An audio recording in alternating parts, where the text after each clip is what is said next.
Hello, everybody. So there's this kind of pretty well-known apologist on TikTok, Philip Brooks, Brooks Phillips, and he's just such a monumental moron. I've never ever seen him live stream. It's not to say that he doesn't, but I think I would know if he does. He just does these stitches with people, and he's so incredibly dumb and dishonest in every single one of them. Now, he thinks that science proves the existence of God, and a lot of people have told him, no, dummy, and he's responded to a lot of those, so we're going to check out a few of them. Before I get started, in all of his videos, I mean, his followers, his disciples, they slurp his stuff like you wouldn't believe. It's absolutely insane. Like this right here, you're probably one of the smartest people on this platform, not gonna lie. All of the hot garbage he puts out is like that, and so it's just these people, he has a massive following, and all of the apologists I know do. And why is that? Well, they're preaching to the lowest common denominator and the most common. The people that watch this really, I mean, they can't think, because the way they just bow down to every word that's said, it's really unbelievable. This is the only thing he's ever produced that I've seen where people are actually calling out the arguments for being as bad as they are. Anyway, let's get started. Modern scientific discovery proves the existence of God. Hear me out.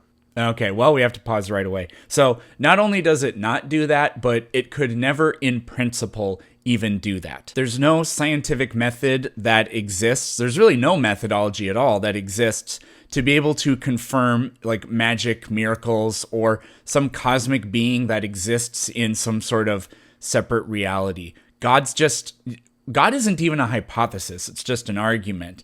Now, you hear a lot of apologists, they'll be honest about this. They'll say, well, no, you can never empirically prove God, but you can logically prove God. I think that's oxymoronic, but that's not really important for this video. Science has recently discovered multiple finely tuned constants and forces. They're perfectly finely tuned in such a way to allow life to come about. For example, the cosmological constant. Change in the value of this constant by even 1 part out of 10 raised to the 120th power would render the universe life prohibiting. This cries... Oh, I cut him off, but at the end there he says this cries out for an explanation. But this isn't science. For somebody that claims that he knows like a lot or even a little bit about philosophy, I mean, the way he just jumped into an argument from ignorance, I mean, it was just incredible. It's a circular argument from ignorance, actually. So the constants, they're so finely tuned that only God could have, only a God could have produced them. And how do we know that? Well, only because a God could have produced the constants. The conclusion is one of the premises. It's not obvious, like it's not explicitly stated in there, but that is the argument. That's the implication for the argument. Any follow-up that you would have, like a follow-up question or whatever, you wouldn't be able to make any separate argument. You would just say, well, it would have to come from God. God's the only thing that would be capable of doing that, and we see them, so therefore God. Getting back to like how this is not science. So it's not the case that at no point in history, anywhere in the world, anybody that believed in anything religiously or whatever, no theologian ever said, well, you know what? I bet that this universe, this world, is made of fundamental forces, and they must be incredibly precise. That's what a universe and a world made by God would be like. No, instead, we learned that there are those fundamental forces and constants, and then you guys came in and said, oh yeah, it was our guy that did that. If I really believed that the universe and all of this was miraculous creation, how do you go about testing and proving miracles? There is no way to do that, right? Like let's just take Harry Potter, for example. That's not a straw man. There's no difference. If I cast a spell and I make something levitate, scientifically, how do we prove that it's magic actually taking place? You can't. The only thing you could do is be like, I have no idea what's going on because none of the laws of physics or any kind of mathematics or whatever can explain what's going on. So I only have to just, out of my ignorance, say it must be magic, and that really must be what's going on. So that's an argument from either ignorance or incredulity. And claiming that the fundamental constants of our universe are the product of a divine being is no different. But then he's also trying to argue that, well, the universe is so specifically tuned for life that it has to have been created by God, which wants a personal relationship with us or something like that, or we have minds, God must also have a mind. That's the only way it could come about. Well, your own argument betrays the conclusion you're trying to draw. First, I'll give the counter example. In an infinite universe, it's inevitable that intelligent life emerges. Now, is the universe infinite? Well, we don't know, but all of our scientific observations tell us that it sure looks like it is. I'm not telling you that that's the answer. I'm telling you that your attempt to constrain all possible explanations and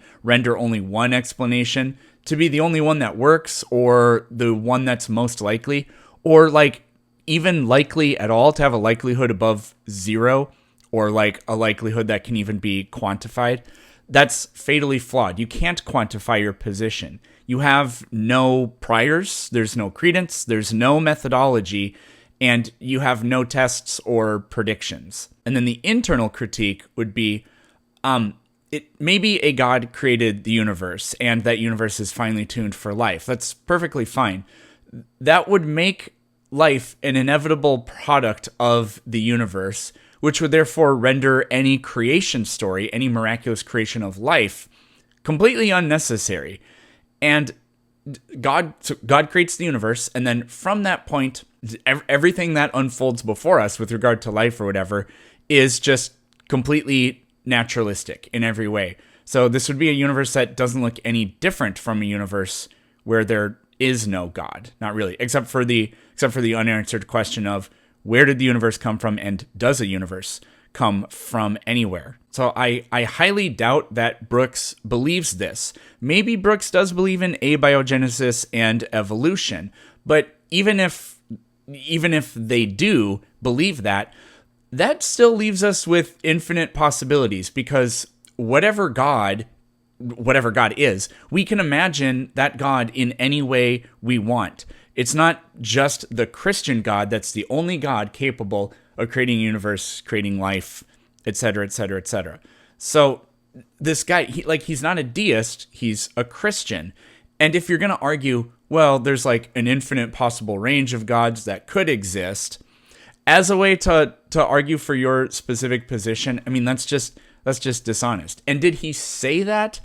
No, but I mean, in this video, he's only making an argument for deism, not theism. But that's not what you believe. And so I find that to actually be just a dumb, cheap trick. This guy he just doesn't really know how to think. And oh man, watch what happens when he tries to use a metaphor. Cries out for explanation. Is it all just a coincidence? Let me illustrate why that's absurd with an analogy.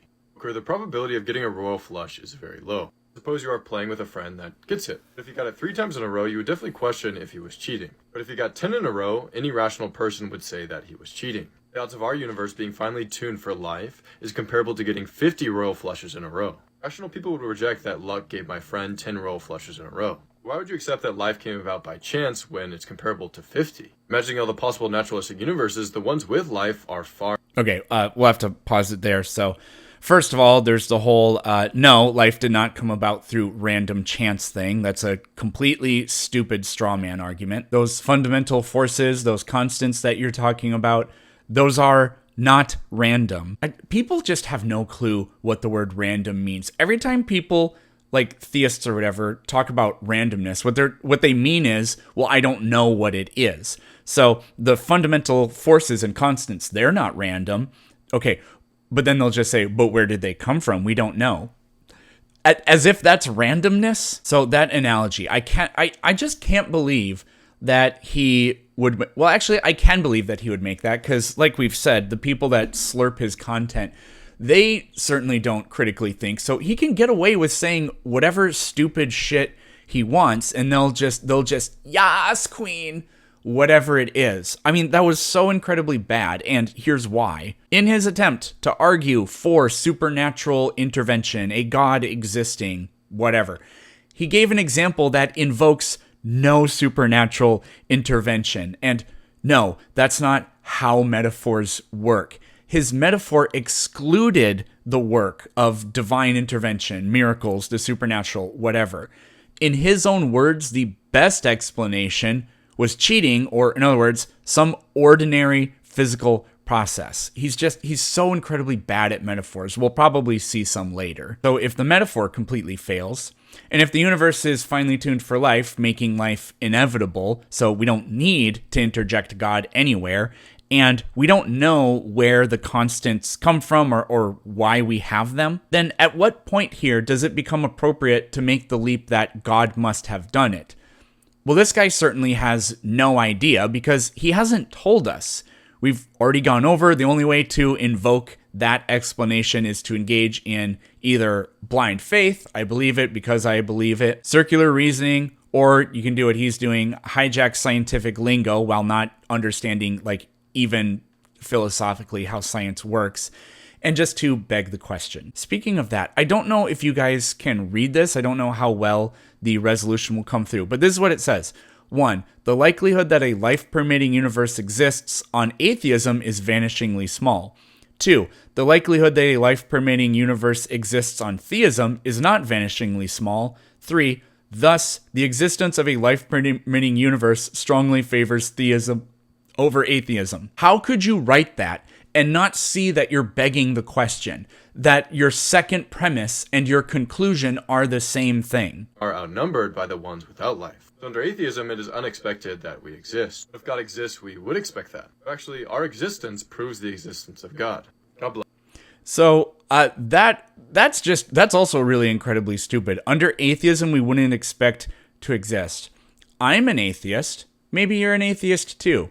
Do you exist? Well, according to this guy, you don't even expect that you exist.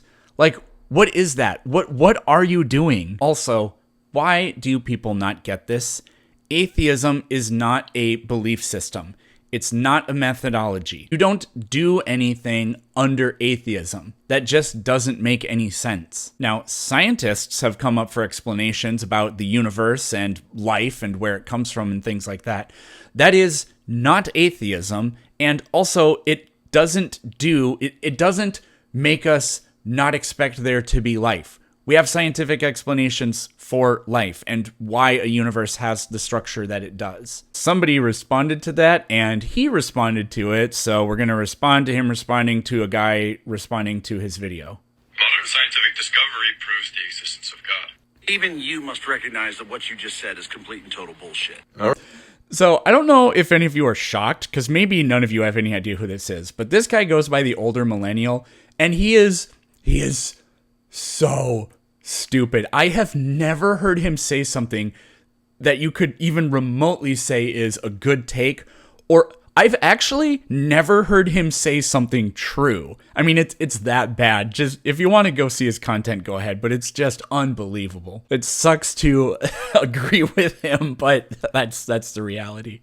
It's complete and total bullshit. All right, let's hear it. The first reason being that religion doesn't allow for a proving of God. Because if you could prove that God exists, faith would not be necessary. I like that explanation.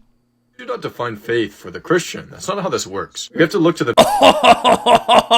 You don't get to define what faith is for the theist. So here's Brooks on a modern day debate about gender. So Brooks, you're a social constructivist when it's convenient for your beliefs, but then you deny other people the right to be social constructivists for their own beliefs. You're a fucking clown. I'm actually blind reacting to this video because I only ever saw like the first 3 seconds of it. But so faith can mean trust in something. We have trust in God, sure, but we already have a word for that. It's called trust. Faith is, there's a distinct definition for faith. Otherwise, there's no reason for the word to exist. And that distinct definition is, it's when you believe in something absent any evidence or for no reason other than you believe it. And what older millennials said is actually, I think it's actually an excellent point. If we knew God exists, then there would be no point for having faith, but faith is described as being something that is necessary or good or important. The biblical understanding of faith. The Greek word for faith is pistis, which means confidence. It is possible my argument is wrong, but I have confidence in it. Faith and evidence work together. We all knew for a fact about the existence of God. That means that everybody would technically be a believer. No. First of all, people reject the truth all the time. We know that the earth is not flat. Okay, so again, I think what the older millennial said was pretty decent, but do people reject the truth? No. Nobody knows something for a fact and then goes on not believing it. That's like liars say that they deny the truth in order to lie, but no. I actually use this argument a lot when people say like, "Oh, you reject Christ." No, I don't know that Christ exists. Like, the only way you could reject God is to know that God exists and then say, well, I just don't want to go to heaven. And people accuse people like me of actually knowing that God exists, but wanting to go to hell. No, if you don't know it, if there's uncertainty, if you're agnostic like I am, and a lot of theists are agnostic, we went over that because they don't think you can actually prove it, then you can't reject it. That just doesn't make sense. That the earth is not flat. But there are still people who reject that proof and disbelieve. Secondly, believing Yeah, so then they don't know it. God, he's so stupid.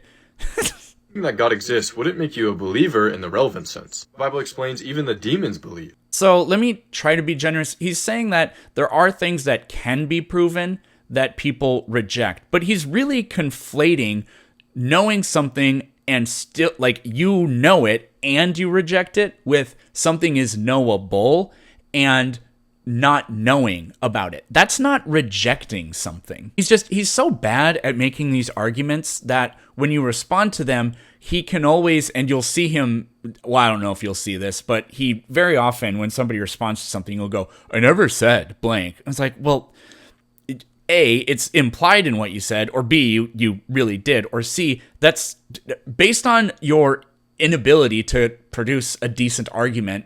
That's the only conclusion we could glean, or the intention we could glean from what you're saying, which isn't dishonest on our part. You're just so incredibly bad at saying anything. Sense. The Bible explains even the demons believe. It involves a commitment and trust in God. In an infinite universe, not only is it possible that all of this could happen by chance, not only is it probable, in an infinite universe, it is a definitive fact that it would. First of all, what's the evidence that the universe is infinite? You seem to have a lot of faith or confidence in this mere possibility. Oh, for crying out loud. So he's actually saying something that I already went over, but yeah, that's not the same thing as faith for the purpose of what I think he's trying to argue here. You know, it's really funny. He was talking about the demons knowing that God exists and whatever. So I've had this argument too, and it's actually really fun to do. It doesn't need to be a gotcha. I think it's just kind of funny to talk about this. It's interesting. Satan knows that God exists, which makes Satan a Christian. Like, a lot of people just argue you have to just believe that Jesus Christ is the only begotten Son and all that other stuff. Satan knows that, meaning that Satan is a Christian. The whole, well, I choose not to live in heaven, that's not rejecting Christianity. It's rejecting to take part in Christianity, but not to know that Christianity is true or anything like that. In this mere possibility. Scientific and philosophical evidence that the universe is finite. These things prove that the universe is finite? What? The Grim Reaper paradox just says there are an infinite number of Grim Reapers, and each of them is assigned to, like, kill you a fraction of a time interval before the other one did. But that means that you were dead before the Grim Reaper ever went after you, because there's an infinite number of them, and if you stack infinite time, it goes back for infinity. First of all, there are no Grim Reapers. Second of all, how this in no way would prove that the universe must be finite. Also, real and conceptual infinities are, at least the way I understand it, are different, and they don't always pose the same problems that you think they do. For example, there's the paradox of Achilles versus the tortoise, I think it is. So Achilles is going to race a tortoise, and the tortoise has a little bit of a head start. And the argument goes that Achilles can never catch the tortoise because there are an infinite number of steps where Achilles only gets halfway to where the tortoise was. And because there's an infinite number of them, Achilles never catches the tortoise. Conceptually, there really are an infinite number of half divisions of distance or whatever between that head start that the tortoise has and Achilles. Yet, we know that Achilles overtakes the tortoise. Now, why is that? It's because, and I might bungle this, I'm sorry, but if you have an infinite series, it can still converge to like a set value. So yes, you can actually overcome that. Again, I don't have like formal training in mathematics or whatever, so I might have bungled that. But just think about it intuitively. You know that there's an infinite number of divisible distances, but you also know it's possible to get from point A to point B. So this conceptual infinity is not an actual problem in the real world. The fucking second law of thermodynamics. These idiots will just argue that for literally anything. All the flat earthers, all the evolution deniers, and these people that say the Big Bang can't happen because of the second law of thermodynamics. It's just such a joke. I'd rather have faith in the most probable explanation. Secondly, You'd rather have faith in the most probable explanation. How have you quantified the probability of your position? You haven't. You can't. It'll never be done. Therefore, it's always irrational. All right, Mike Burgandy, he's very, how do I say this? He's pretty callous and antagonistic, but he's actually pretty chill. He did a couple of videos. I don't know how many of them we'll do, but we'll see. Oh man, check out this comment. Didn't understand a thing, but we up. Yeah, that confirms everything I was talking about earlier. This is the worst argument for God you can ever use. It's called the fine-tuning. This video, we're going to thoroughly debunk it.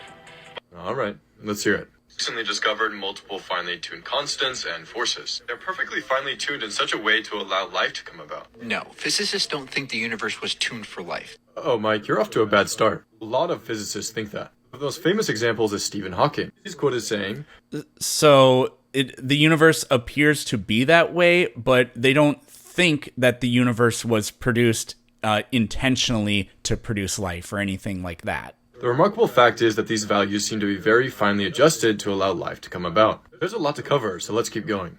The same constants that govern black holes and gamma ray bursts are the same constants that govern life. There's nothing special about life in the universe. You can make a fine-tuning argument for black holes. The difference between that argument and my argument is the lack of another hypothesis. There's an explanation and prediction from God for life. No, it's not a prediction about God from. So what Mike's saying is true. It's really good. It's like it's a critique. It's a look at the anthropic principle. Life is not governed by a separate set of forces. It's governed by the same forces in the universe. So you have no way of arguing, yeah, God created the universe for life, because the universe is ubiquitous with every sort of thing you can imagine. In fact, life is probably extraordinarily rare in the universe. This might actually be the only place where there is life. That would be pretty creepy. So if that's the case, you can't point to that this universe was specially created for life. But if the universe extends for infinity, then there would be an infinite number of planets and a different kind of infinity number of black holes and all this other stuff. So you don't know the mind of God, Brooks. You don't know why he created this universe or what for. And your argument that it was for life can just be adopted for literally anything else that's in this universe, because those constants govern them too. The cosmological constant could be zero, and the universe would still permit life. In fact, That does not address my argument. Imagine a thermostat in the house could be set from 70 degrees all the way up to 10 million degrees. You notice it is set at 80 degrees. It wouldn't make any sense to say it's not fine-tuned for life because you could set it to 70 degrees. It's still fine-tuned within the small life-permitting range, so the argument still works. Furthermore, the fine-tuning of the cosmological constant is just one example of many. Okay, he completely betrayed his argument there, didn't he? It's finely tuned. Oh, but, it could fall in a range. Well, the implication is it's so finely tuned that only a miraculous being could have done it that way. Like, it's exquisite. It's perfect.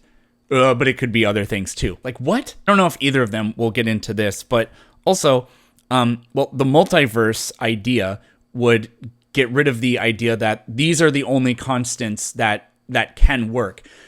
Like, if you change the value of one of the constants and then gravity becomes too strong and the universe never expands or whatever, well, yeah, but that's assuming one constant changes and all others remain the same.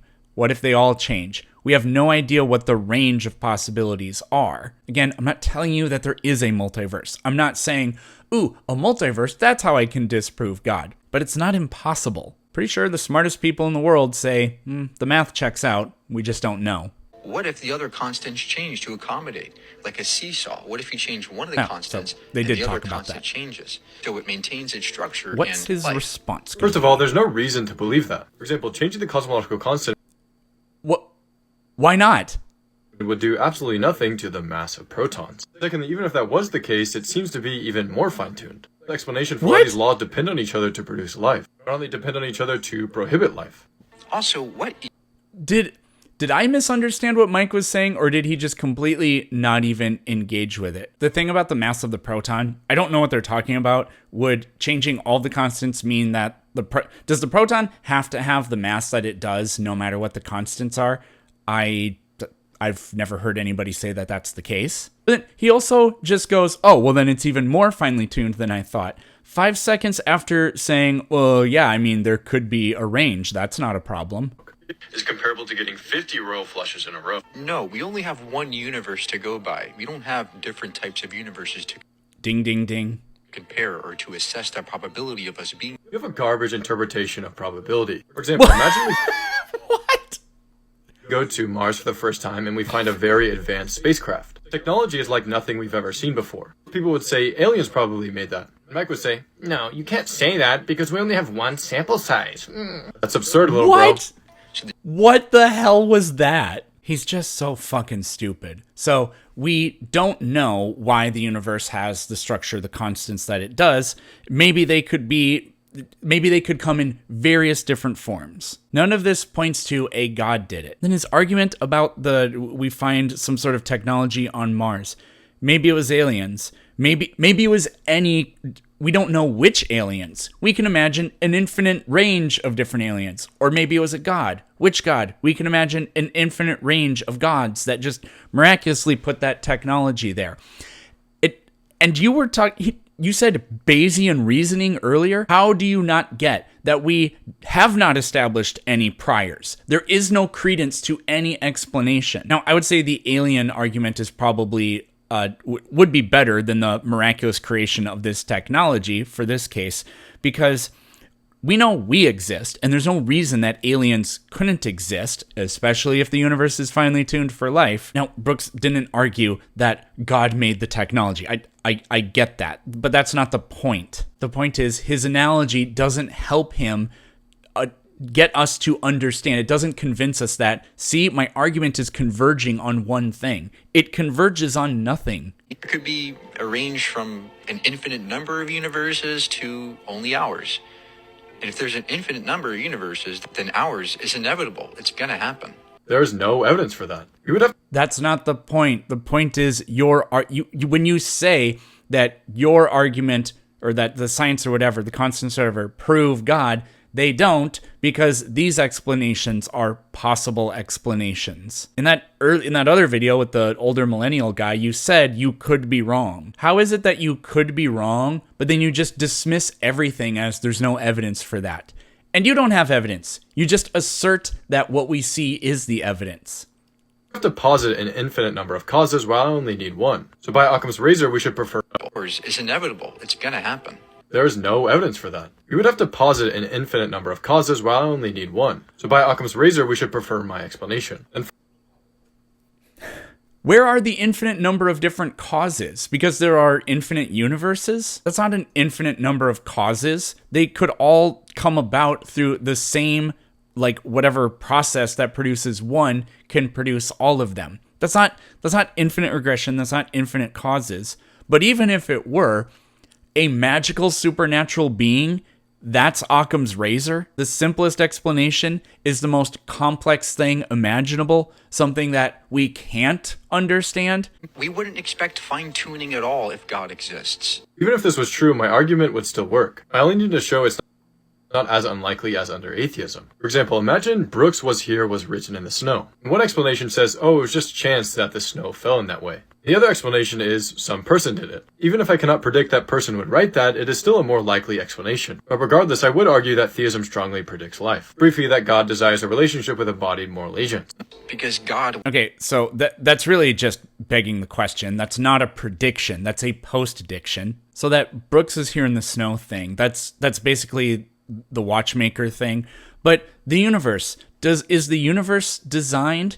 in what sense is the universe designed? And they claim that everything, like if the universe is designed, that means that everything is designed. So you have no, what we would call like a symmetry breaker. We have no way of distinguishing these are designed things and these are undesigned things. So all you can do, you can't test this. It's not scientific. It's not Bayesian. You can't pull and compare anything with this line of logic. Because God would not be constrained to physical parameters. He could make us live under any physical condition. It's completely irrelevant to the argument. The point is he chose No, it's not. these laws. This would be like saying my previous analogy. He did? Oh. So not only are the constants or whatever, the fact that we have life, not only is that so precise that it must be because of God, literally any conditions that life finds itself in also points to God. See, when you assert that your explanation can explain everything, that means that it explains nothing in particular, because you can always do the Big Daddy strategy where they play that card game called I win, no matter what happens. I win. Okay, I'm gonna do two more. Mike did another video, and I hadn't seen it before, but he actually makes an argument that I made earlier, so now I can pretend that Brooks is responding to what I said. Generally, there's just no reason to believe it. It's not testable. Theism makes no testable predictions about reality. This again demonstrates you have no clue what you're talking about.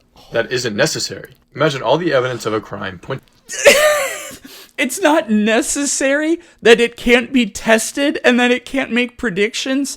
You've been asserting... I'm gonna scream. I'm gonna actually yell. You have been telling us that the science confirms it because of all these supposed predictions. And now they're irrelevant? Mike would say, no, you can't say it's him, because that already happened. It's not testable. If there's an all-loving God that wants a relationship with people... Oh my fuck. Because something happened in the past, it's not testable. Literally every single kind of observation you would make, scientific or not,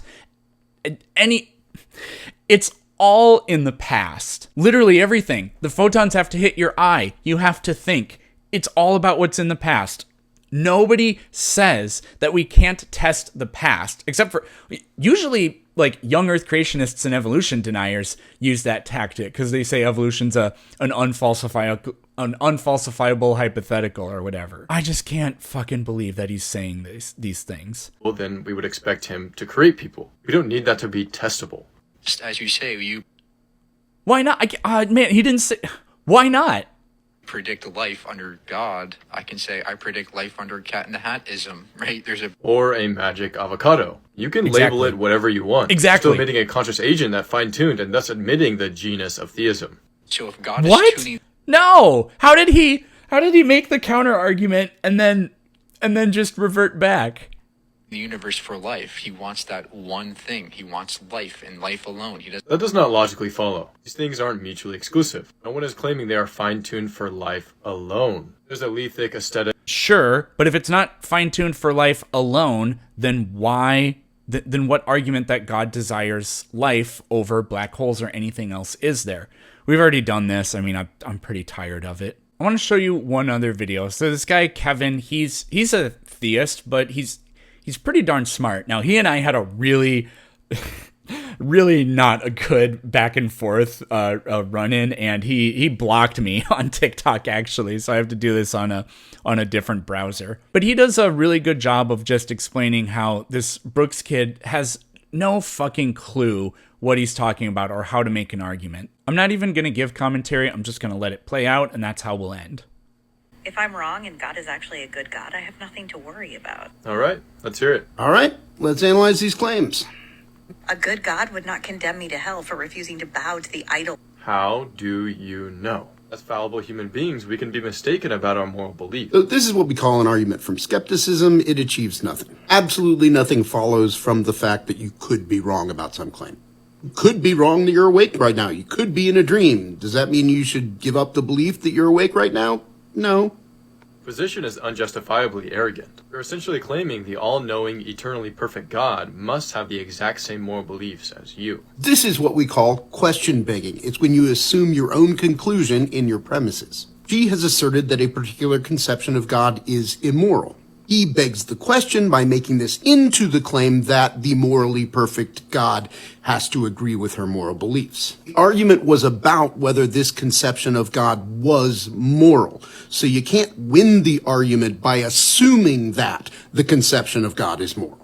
God is the standard of morality. He has the full picture. One should never confuse a conception of God with God. If one does this, they become incapable of being critical about that conception. And this leads to the kind of idiocy where people say, well, God approved of genocide, therefore genocide must be okay sometimes. Right off the bat, your position is unjustified. He has provided no reason to think that her position is unjustified. I would only need to worry if I'm right about God's character. And in that case, my stance stays the same. I refuse to bow to a monster. So many of your videos talk about evidence and arguments, yet you don't care about the truth. Here he's confusing agreeing with him and caring about the truth. He's accused her of being arrogant, but that's pretty much the definition of arrogance. Even if everything was true about Christianity, you would still dogmatically claim your moral values are better than God. Again, begging the question. She's denying the claim that God in this scenario is good. And she's saying she won't worship an evil God.